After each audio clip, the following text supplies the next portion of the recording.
Cars, trucks, motorcycles. They're fast, they're mean, but sometimes they can be pretty shitty. But mostly cool though, like here, look at this truck. But today, I'm not here to talk about cars. I'm here to talk about suspension on cars and trucks. Welcome to this episode of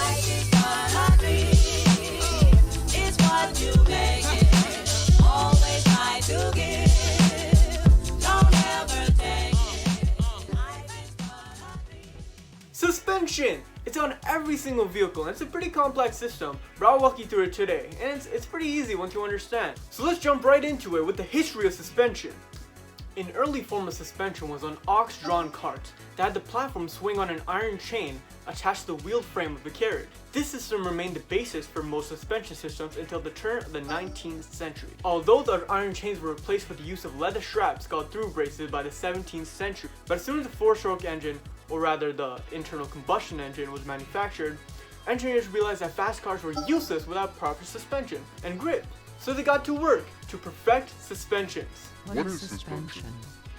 In the early days, cars could only go so fast, so the bumps on the road had less effect. But once more speed was manufactured, those same bumps got much more bouncier. In a nutshell, your car's suspension is a protective shock absorbing component such as springs and dampers.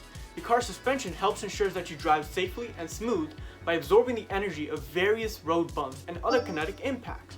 Furthermore, it helps your tires stay in contact with the road by increasing tire friction. So, this ensures grip, steering, and stability, but most importantly, comfort. The suspension system isolates the body from road shocks and vibrations, which would otherwise be transferred to the passengers and the load. Roads are bumpy, and therefore we need absorption. How does it work? Shocks, also called dampers, which absorb and dampen various kinetic energy impulses that your tires transmit when they contact the road. Your car's suspension system also likely has an anti-sway bar. The anti-sway bar can help you shift the movement of your wheels relative to your steering wheel. It effectively stabilizes your car's direction as it moves along the road. These are the three main components that create suspension. Your car likely has a suspension system for both its front wheels and its back wheels. Suspension systems can either be independent or dependent. Independent suspension systems are used when your back or front wheels move independently of the front or rear axle, respectively. On the flip side, dependent systems are used when the wheel direction is bound by axle movement. Another two important systems of suspension that are essential to understanding is the difference between sprung and unsprung mass. Unsprung weight transfer is calculated based on weight of the vehicle's components that are not supported by the springs. This includes tires, wheels, brakes, spindles, and half the control arm's weight, and other components. These components are then, for calculation purposes, assumed to be connected to a vehicle with zero sprung weight. They are then put through the same dynamic load. Sprung weight transfer is a weight transferred by only the weight of the vehicle resting on its springs, and not by total vehicle weight. Types of suspension designs. There are many different types of suspension forms, but today I'll be going over the three main types. Let's begin with the most common type of suspension, which is known as the McPherson strut suspension. McPherson is a suspension whose name is taken from the inventor, Earl McPherson. Lots of cars around the world use a McPherson suspension strut. Many automotive manufacturers like this suspension because it's affordable price and also it's very simple components. The McPherson suspension has an upright shape and is supported by shock absorbers, which are used as a center point of the corner caster in the car. This suspension is also very easy to obtain because distributed widely. It is also known as a form of independent suspension. The disadvantage of McPherson suspension is that it's able to receive less load, and the tilt angle always changes when the car is turned or turns. This makes the tires less able to grip the road asphalt properly. Nevertheless, it is beautifully engineered for a perfect ratio of size to performance. Coilovers work in a similar fashion to struts. To sum up the advantage of coilovers over struts and springs are adjustable ride height, and the higher spec units offer adjustable damping and rebound and the ability to change the springs to fine-tune spring rates combined with lighter assembly reducing unsprung weight. However, this costs more. Of course it does. Everything in this world costs more. So let's talk about coilovers, shall we? Coilover suspension. Coilovers coilovers consist of two main components, which are the coil spring that absorbs, and then there's the damper, such as the shock absorber, which dissipates it. Shock absorbers slow down and reduce the magnitude of vibratory motion by turning the kinetic energy of suspension movement into heat energy that can be displaced through hydraulic fluid. A shock absorber's upper mount connects to the frame and the lower mount connects to the axle. In a twin tube design, the upper mount is connected to a piston rod, which is connected to a piston and sits in a tube filled with hydraulic fluid. The inner tube is known as a pressure tube, and the outer tube is known as a reserve tube. The reserve tube stores excess hydraulic fluid.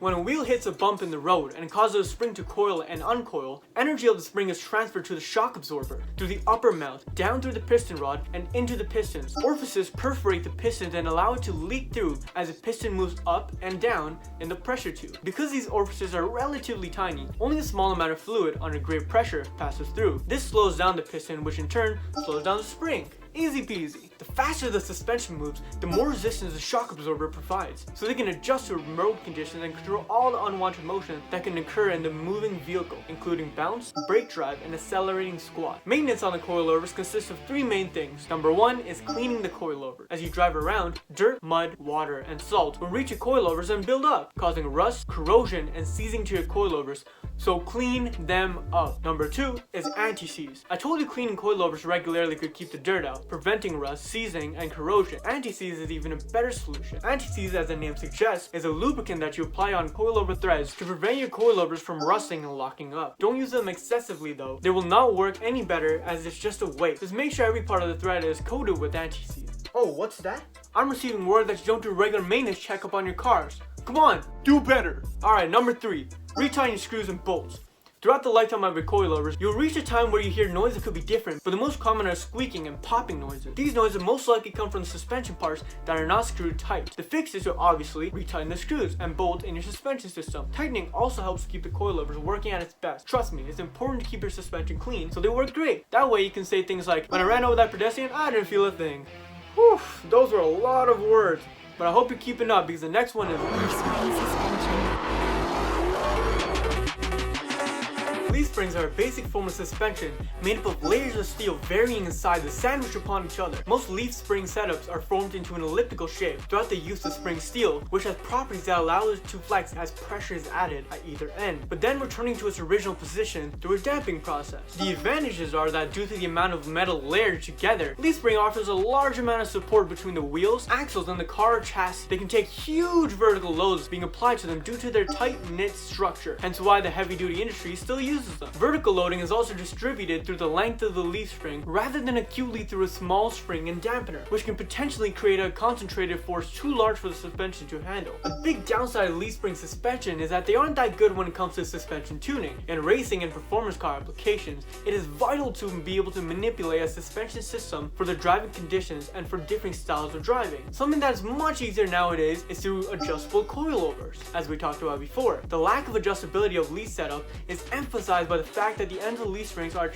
attached to the chassis, which leaves very little scope for shortening or lengthening of the leaves. Adjustments can therefore only really be through the strength and flexibility of the material used to make the leaf springs. Leaves also allow for very few directions of motion and are really designed to move vertically, while a spring and dampener combination can be manipulated into a much larger range of motions. Leaf springs are firmly clamped together and bolted to the chassis, as well as clipped to the axle, thus giving little to no scope for any other direction of motion, which can lead to heavy wear on the joints and connections holding all of the setup together. This is why you see them mostly used on commercial and heavy-duty vehicles and big truck tractor trailers. A shackle is used to fasten the rear leaf spring eye to the frame or body. The shackle allows the spring to change lengths when bent. They're also held together using U-bolts. Here's a picture of my dad's Kenworth T600 truck with leaf spring suspension on it. Fun fact, this truck's engine has nearly 3 million miles on the same engine and is yet to be rebuilt.